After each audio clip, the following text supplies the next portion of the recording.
La muela grande, ahora sí que está suelta en el juego, entonces, aunque tengamos esta apertura, al cambiar el sentido del molino, entonces es cuando, a ver si se logra ver, sí, es cuando se cierra de nuevo, entonces sí, ahora sí que persiste la molinda fina.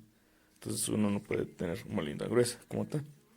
Siempre persistirá esa molinda más fina.